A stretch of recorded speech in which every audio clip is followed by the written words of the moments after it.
আল্লাহর একজন ওলি ফকির মানুষ, এ বেটা বাড়িতে ঘরের মধ্যে নামাজ পড়িয়া শান্তি পায় না, বাড়ির মধ্যে ইবাদত করে শান্তি পায় না। ছেলে আছে, মেয়ে আছে, নাতি নাতকুর আছে, দুনিয়ার যায় জামালা, মানুষের চিল্লা পাল্লা, কথাবার্তার আওয়াজ কানে আসে। হে বেটা নামাজ পড়িয়া মুরাকাবার মধ্যে চলে যায়। সুবহানাল্লাহ। মুরাকাবা মুশাহাদা ওলি আল্লাহর দরবারে না গেলে পাওয়া যায় না, বোঝা যায় না। আল্লাহর ওলি নিজে চিন্তা করলেন, কল্পনা করলেন, নিয়ত করলেন, আমি আর বাড়িতে থাকবো না, আমি ফানাফিল্লার মুরাকাবার মধ্যে চলে যাব। একটু দরুদ শরীফ পড়েন, আল্লাহুম্মা সাইয়্যিদিনা মাওলানা মুহাম্মদ ওয়া আলা আলি সাইয়্যিদিনা মুহাম্মদ। আল্লাহুম্মা সাল্লি সাইয়্যিদিনা মাওলানা মুহাম্মদ ওয়া আলা আলি সাইয়্যিদিনা। এখন আল্লাহর ওলি বাড়িতে থাকবে না, এবারে গভীর জঙ্গলে চলে যাবেন, সেখানে যাইয়া মুরাকাবা করবেন। জোরে সোরে বলুন সুবহানাল্লাহ। এখন মুরাকাবা কেমনে করবে? মুরাকাবা করতে হলে ঠোঁট বন্ধ করতে হবে, চোখ বন্ধ করতে হবে, কান বন্ধ করতে হবে। বাইরে দুনিয়ার কোনো দেন ধারণা থাকতে পারবে না, টাকা পয়সার খবর থাকতে পারবে না, মা বাবার খবর থাকতে পারবে না, ছেলে মেয়ের খবর থাকতে পারবে না। তাওয়াক্কালতু আলাল্লাহ, শুধু আল্লাহর দেনে থাকবে। আল্লাহর দেনে পড়ে গেলেন, গভীর জঙ্গলার মধ্যে যাইয়া একটা খেজুর গাছের নিচে এবেড়া মুরাকাবা হালে চলে গেলেন, মুরাকাবার মধ্যে চলে গেলেন। হঠাৎ করে একজন বাদ্যা, গাওরাইল্লা চিনেননি? যে গাওরাইল্লা বাদ্যারা সাপ ধরে, বিষ নামায়, ফোক খুলে, সিঙ্গা লাগায়, কথা কয় না। ওই একজন বাদ্যা একটানা 6 ঘন্টা পর্যন্ত একটা জাতি সাপ দৌড়াইতেছে। এই সাপটারে দৌড়াইতে দৌড়াইতে 6 ঘন্টা, কয় ঘন্টা? 6 ঘন্টা পর্যন্ত সাপটারে দৌড়াইতেছে, সাপটারে লাগল পায় না। এমন টাইমে দৌড়াইতে দৌড়াইতে যখন নাকি সাপটা গাছের উপরে উঠে, বাদ্যা ওই গাওরাইল্লা মন্ত্র দিয়া সাপটারে গাছের থেকে নামাইয়া ফালায়। গাতার মধ্যে যদি ঢুকে মন্ত্র দিয়া গাতার তুন সাপটারে উঠাইয়া ফালায়। এখন সাপটা বাবারে দৌড়াইতে দৌড়াইতে আল্লাহর ওলি যেই জায়গার মধ্যে মুরাকাবা করতেছেন, খেজুর গাছের নিচে আসিয়া আল্লাহর ওলির একটা সালাম দিলেন, আসসালামু আলাইকুম ইয়া ওলি আল্লাহ। আরো জোরে সোরে কোন সুবহানাল্লাহ। গাওরাইল্লা বেডার এস্তেঞ্জার হাজত হয়েছে। অনেকে এস্তেঞ্জা বুঝে না, বেডার পায়খানা ধরছে, বাথরুমে ধরছে। এবার বাথরুমের মধ্যে বাবারে বাথরুম করতেছে, হঠাৎ করে এবার দৃষ্টি রাখলেন ওই খেজুর গাছ পর্যন্ত সাপটা গেছে। এমন টাইমে সে বাথরুম শেষ করলেন। বাথরুম শেষ করিয়া বাবারে যাইতেছে, ওই খেজুর গাছের দিকে লক্ষ্য করিয়া দৌড়াইতেছে। সাপটা যাইয়া আল্লাহর ওলিরে সালাম দিয়া ডাক দিয়া কয়, আল্লাহর ওলি গো, আমি সাপ, আল্লাহর একটা সৃষ্টি, আল্লাহর সৃষ্টিরে যে ভালোবাসে আল্লাহ তারে কবুল করে। সুবহানাল্লাহ। আমি আল্লাহর একটা সৃষ্টি, ইগো আমার নাম সাপ, আমি মাটির ভিতরে যাইয়া থাকতে পারি না। আমার চিরশত্রু গাওরাইল্লা আমারে মন্ত্র দিয়া উঠাইয়া ফালায়। আমি যদি গাছের উপরে উঠি, আমারে গাছের তোর মন্ত্র দিয়া নামাইয়া ফালায়। ও আল্লাহর ওলি, আপনি আমার একটু মেহেরবানি করেন, আপনি যদি আমার একটু আশ্রয় দেন, আমি আশ্রয় পাইয়া আমি আপনার আশ্রয়ের জায়গার মধ্যে থাকতাম। আমার চিরশত্রু গাওরাইল্লা যখন চলে যাবে, আমি ওই জায়গা থেকে বের হয়ে যাব। আল্লাহর ওলি ফকির বেডা ডাক দিয়ে কয়, বাবা ও সাপ, আমি তোরে কোন জায়গায় জায়গা দিতাম? এই মরুভূমির মধ্যে, আমার তো কোনো বাড়ি ঘরের ব্যবস্থা এখানে নাই।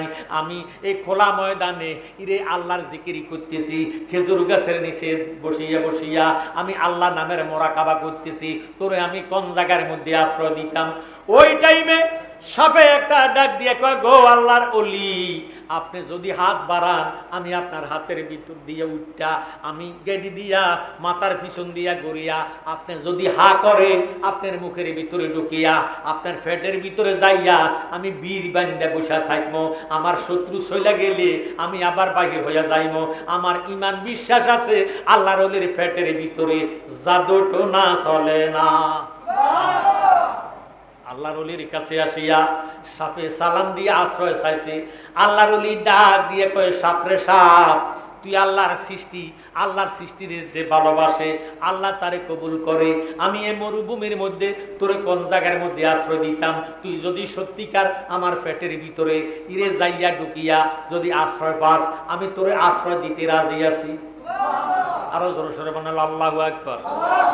কত বড় মাফের ওলি, কত বড় মাফের দরবেশ, কত বড় ফকির ভাইও। এমন টাইমে আল্লাহর ওলি এইভাবে হাত পাচ্ছে, হাত যখন পাতলো হাতটা পাতার সাথে সাথে ওই জাতি সাপটা এইভাবে হাতের উপর দিয়া উঠটা পিছন দিয়া যাইয়া এইভাবে ঘুরিয়া আল্লাহর ওলি যখন হা করলো, আল্লাহর ওলির পেটের মুখের ভিতর দিয়া ঢুকিয়া পেটের ভিতরে যাইয়া বসিয়া গেল। এমন টাইমে গাওরাইল্লা বেটা আসিয়া আল্লাহর ওলির দেখিয়া কয় আসসালামু আলাইকুম ইয়া ওলি আল্লাহ। আল্লাহর ওলি সালামের জবাব লইলে ওয়ালাইকুম আসসালাম ওয়া রাহমাতুল্লাহি ওয়া বারাকাতুহু। হুজুর গো, আমার বিশ্বাস আপনি একজন আল্লাহর ওলি, আপনার সমস্ত শরীর থেকে আল্লাহ আল্লাহ জিকিরের আওয়াজ শোনা যায়। আমার একটা শত্রু ইগো সাপ 6 ঘন্টা যাবত আমি দৌড়াইতেছি, এই 6 ঘন্টার ভিতরে আমার কোনো খাবার নাই, আমি পায়খানা প্রস্রাব করতে পারি নাই। হঠাৎ করে আমার এস্তেঞ্জার হাজত হয়েছে, পায়খানার ব্যাগ হয়েছে, আমি পায়খানা করতে বসছি, আপনি পর্যন্ত সাপটারে দেখছি, আর এরপরে সাপটারে দেখি না। আপনি কি সাপটারে দেখছেননি? আমি আপনাদের কাছে জানতে চাই, আল্লাহর ওলি দরবেশ ফকির মানুষ সত্য বলবে না মিথ্যা বলবে? সত্য বলবে। আল্লাহর ওলি দরবেশ মানুষ, ফকির বেড়া কয় ও বাবা সদ্দাক্তা, তুমি যা কইছ সত্য কইছ, আমি তো সাপটারে দেখছি। কয় সাপটা কোন দিকে গেছে? কয় কেন? সাপটা এইভাবে আসিয়া এইভাবে গড়িয়া এইভাবে ডুইকা গেছে। সুবহানাল্লাহ। গাওরাইল্লা বেড়া মনে করছে সাপটা বুঝি পিছন দিকে চলে গেছে, এবার গাওরাইল্লা পিছনের দিকে দৌড়াইতেছে। আমার জ্ঞানী গুণী ভাই বাবারা বন্ধুরা, গাওরাইল্লা বেড়া ডাক দিয়ে হুজুর 6 ঘন্টা পর্যন্ত দৌড়াইছি, গাছের মধ্যে যদি উঠে আমি একটা মন্ত্র জানি, এংসে বেলছে সাকসে সোকসে মাইসে এংসে বেলরে বেল বেল মকমিরি গুণ কিবা দেখো সামজাদুগুরির দেশে ডাকিনিমা ডাকছে কান্নাকে ডাকছে কালেশ্বর উঠু উঠু সূর্যমণি তোমার জীবন আমারে নিহিকমরণ করণ কর রং করে মা কালী। এই কথা বললে সাপে আর গাছের মধ্যে থাকতে পারে না। আমি যদি কোনো সাপটা গাতার মধ্যে লুকায়, আমি এমন একটা মন্ত্র জানি, ইরে ওই মন্ত্রের দ্বারা আমি সাপটারে উঠাইয়া পালাইতে পারি। কাস কাস কাসুনি কাসন কাসন জমের দুধ আদা কোড়া কাস কাসন কালিয়া চন্ডের ভূত এন্ডে কাসন বসুবতী উপরে কাসন নাক ঠাডা বিজলি কাসন বনের বাঘ কাসন ফরিসাদ গুন কাসন আসর কসর কাসন ভূত ফেরত কাসন মানিকত ঈশ্বর মহাদেবের জটা শ্রেণিয়া ভূমিতে পড়ে যায়। দোহাই মা কালী, এই দোয়া পাঠ করলে সাপ গাতার ভিতরে থাকতে পারে না, সাপটা গাতার ভিতরে থেকে উঠা যায়। হুজুর গো, আপনি পর্যন্ত দেখছি, আপনি আমার সাপের সন্ধানটা দিয়া দেন। হুজুর কয় সাপটা আমার এই দিকে গেছে। এই কথা যখন ইশারাতুন নসের দ্বারা হুজুর দেখাইয়া দিছে, এইভাবে আসিয়া এইভাবে চইলা গেছে। এখন গাওরাইল্লা মনে করছে পিছনের দিকে গেছে। এবার গাওরাইল্লা বেড়ায় পিছনের দিকে দৌড়াইতে দৌড়াইতে বহু দূর চইলা গেছে। আল্লাহর ওলি সাপটারে যে পেটের মধ্যে জায়গা দিছে, আল্লাহর ওলির পেটটা বাঘের হইয়া গেছে। আল্লাহর ওলি একটা ডাক দিয়ে কয় সাপরে সাপ, তুই বিষাক্ত একটা সাপ, আমার পেটের ভিতরে যাইয়া বসে রইছ, এবার তো তোর শত্রু চলে গেছে, তুই এখন বাহির হইয়া যা। সুবহানাল্লাহ। সাপে আল্লাহর ওলির সাথে ডাক দিয়ে কয় হুজুর, হুজুর আমি যে জায়গা দিয়ে ঢুকছি এই জায়গা দিয়ে আমি বাহির হইতাম না, আপনি আমারে 2টা এজাজত দিতে হবে। আপনার কলজাটা খাইয়া নাবিটা ছিদ্র কইরা বাহির হইয়াম, আর নতুবা আপনার কলজাটা খাইয়া ফিস বঙ্গ দিয়া বাহির হইয়াম। যেই জায়গা দিয়ে ঢুকছি ওই জায়গা দিয়া বাহির হইতাম না। আল্লাহর ওলি এবারে ডাক দিয়ে কয় সাপরে সাপ, তুই তো আমারে বাঁচার কথা কস না, তুই আমারে মারার কথা না বলতেছ। আমি তো বাঁচতাম না, কলজা খাইলে আমি মইরা যামো, ফিস বঙ্গ দিয়া বাহির হইলে আমি মইরা যামো, নাবি ছিদ্র কইরা বাহির হইলে আমি মইরা যামো। ইরে সাহেব, আমি বুঝতে পারলাম তুই আমারে বাঁচার কথা কস না, আমারে মাইরা ফালাইবি। তবে তোর কাছে আমার একটা অনুরোধ, এই মরুভূমির মধ্যে তুই আমারে মারিস না, কলজা খাইয়া বাহির হ অথবা নাবি ছিদ্র কইরা বাহির হয়। এই মরুভূমির কানির গ্রামটা আমার, আমার গ্রামের কাছাকাছি যদি আমি যাই, সেখানে যদি আমি মারা যাই, আমার পাড়া পড়োশি আহালেরা আমারে দেখব, আমারে দেখা গোসল করাইব, কাফন ফরাইব, জানাজা দিয়া আমারে দাফন করিব। এই মরুভূমির মধ্যে যদি আমি মরে যাই, আমার আহালেরা কেউ খবর পাবে না, আমারে গোসল দেওয়াইবে না, কাপড় পরাইতো না, জানাজাও দিত না। শিকালে কুকুরে আমার সতরটারে উদাম কইরা আমার গোস্তটারে খাইব। সাপরে সাপ, তুই আমার এই জায়গার মধ্যে মারিস না, মরুভূমির কানির গ্যারামটা আমার, আমি চেষ্টা করে দেখি আমি নিয়ে আমার বাড়ির কাছে যাইতাম পারি। এই কয়ে আল্লাহর ওলি একটা দমুর দিছে, দমুর দিয়া বাড়ির কাছাকাছি গেছে, আমার আল্লাহরে একটা ডাক দিছে, ওই আমার আল্লাহ, তোমার গোলাম বিপদে পড়ছি, উদ্ধার করো না। আরো জোরে সরে বলেন আল্লাহু আকবার। কোনো সারা শব্দ নাই, কোনো সারা শব্দ নাই। আমার ভাইয়েরা, বাবারা, বন্ধুরা, আমরা যে আল্লাহরে ডাক দেই, আল্লাহ শুনিনি, আল্লাহ জবাব দেয়নি। আমরা ডাক দেই আল্লাহ, আল্লাহ উত্তর দেয় লাব্বাইকা ইয়া আব্দি, ও বান্দা তোর কিসের প্রয়োজন, আমি না তোর সামনে আছি। জ্ঞানী গুণী ভাই বাবারা, বন্ধুরা, আল্লাহর ওলিরা যদি মইরা যায়, মরার পরে বেড়া করে যখন দাফন করে, আমার নবীজি আগেই ঘোষণা দিছে, আল আউলিয়া লা ইয়ামুতু, আল্লাহর ওলিরা মরে না, মরে না। আল্লাহর ওলিরা সয় শরীরে জিন্দা, আল্লাহর ওলিরা কবরের মধ্যে নামাজ পড়ে, আল্লাহর দেওয়া রিজিক খাওয়া দাওয়া করে। জোরে সোরে কর সুবহানাল্লাহ। আল্লাহর ওলির ফেটটা বাইর হয়ে গেছে, আর হাঁটতে পারে না, চলাফেরা করতে পারে না। আল্লাহর ওলি এবার নিজের বুকটারে মাটির মধ্যে লাগাইয়া ফেলাইছে, হাঁটুরে মাটির মধ্যে লাগাইছে, হাতের কনুটারে মাটির মধ্যে লাগাইয়া, এরে ছোট বাচ্চা, 6 মাসের বাচ্চা যেভাবে হাউর কাড়ে, হাউর কাড়িয়া কাড়িয়া বাড়ির দিকে যাইতেছে। এবার এমন টাইমে একটা চিৎকার দিছে, ইয়া রাসূলুল্লাহ, ইয়া হাবিবাল্লাহ, দয়াল নবী, আপনার দরবারে আমরা গোলাম হাজির হইয়া আছি। দয়াল নবী, আপনার দরবারে আমরা গোলাম দাঁড়িয়ে দয়ার দ্বারে মিনতি করো জোরে, ভুল অপরাধ স্বীকার করেছি। দয়াল নবী, আপনার দরবারে এই আসামি হাজির হইয়া আছি। দয়াল নবী, আপনার দরবারে এই আসামি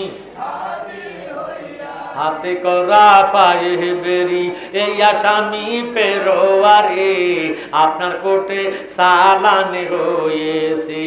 আপনার মহান এজলাসে জামিন পাবো এই আশে, দয়া রবি তারে সেজেছি। দয়াল নবী, আপনার দরবারে এই আসামি হাজির হই। যারার গুনাহ নাই তারা বলার দরকার নাই, আমরা যারা গুনাহগার, যাদের দয়াল নবীর দরকার আছে, একটা জমারা বন্ধ রাখবে না মহব্বতে। দয়াল নবী, আপনার দরবারে আমরা গোলাম, আমার মতো অপরাধী মিজানের পাল্লায় ওঠাও যদি, ক্ষমা পাওয়ার আশা নাই আছে।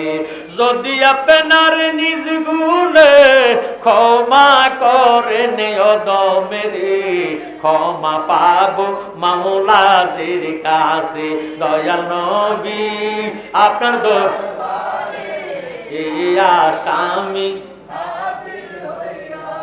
আল্লাহর ওই দরবেশ ফকির বেড়া একটা চিৎকার দিল, ইয়া রাসূলুল্লাহ, ইয়া হাবিবাল্লাহ, নবী গো, তোমার গোলাম বিপদে পড়ছি, উদ্ধার করো না। আরো জোরে সরে বলেন সুবহানাল্লাহ। আমার নবীজিরে ডাক দিতে দেরি, একখানা নুরানি রহমতি বরকতি হাত আল্লাহর ওলি ফকির বেড়া ফেটের মধ্যে লাগতে দেরি হইছে না। আরো জোরে সরে বলেন আল্লাহু আকবার। এই হাত মুবারক ফাইয়া ফকির বেড়ায় ডাক দিয়ে কয়, কার গো এই নুরানি হাত, রহমতি বরকতি হাত? হাতের মুবারকের মধ্যে চুমা খাইলেন, চুমা খাইতে দেরি আল্লাহর ওলি বাবারে হাত মুবারকটা যখন আমার নবীজি রহমতাল লিল আলামিনের নুরানি হাত মুবারক আল্লাহর ওলির পেটের মধ্যে লাগিয়া গেছে, বিষাক্ত আল্লাহর গজিবগা সাপটা ফানি হইয়া বাবারে আল্লাহর ওলির সমস্ত লোমকূপের গোড়া গোড়া ফানি হইয়া বাগির হইয়া গেছে। তিনি হলেন রহমতাল লিল আলামিন।